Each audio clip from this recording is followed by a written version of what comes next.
มื้อนี้เนาะสิมารีวิวอยู่ในแชมพูลินเนาะผู้ใดที่ว่าเป็นเขาว่าหยังก็ลังคอกลังแค่น่ะมันเขาคันเก่าๆหัว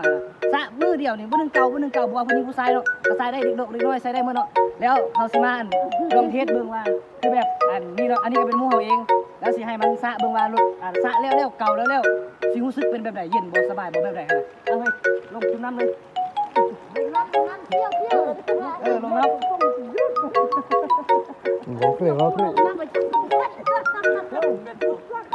เดี๋ยวนี้มันพัฒนาขึ้นหลายเราแชมพูนะนี่เห็นบ่มีบอลจีกโคตรสบายเลยเห็นบ่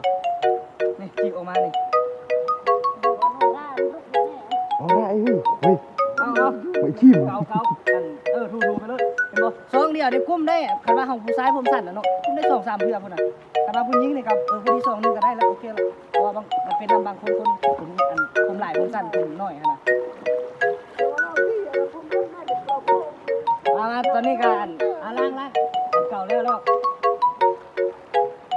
วถ้าเบิ่งว่าเฮาสิถามมันตัวแท้เลย อันนี้ก็บ่ได้ว่าให้มันเว้าแบบกูบอกมึงเป็นแบบนี้นะบ่ยังเอาอีกล้างอีกน้ำของหมูเอาไปได้ไหนพวกมึงเสือกเย็นฮะว่านั่งหัวเย็นบ่เย็นมันบ่เย็นแบบไหนเย็นสบายนี่เลยเนาะคนรับที่ว่าใช้ตัวนี้เนาะและยังตัวนี้เดี๋ยวเสียนให้เขารีวิวอีกเถอะถ้าใช้มันซะบาดเดียวยันมันสิเป็นมูแนวเลยผู้ใดสนใจทักหาได้เลยแชมพูลินเนาะผู้ใดที่ว่ามีรังคอกรังแค่คันหอกคันหัวน่ะเก่าตลอดเก่ายำไรก็บ่ดีหั่นน่ะเอาตัวนี้ไปเก่ารถเอาตัวนี้ไปคัดมี2ไส้เด้อตัวใดก็ดีคือกันสนใจทักหาเลย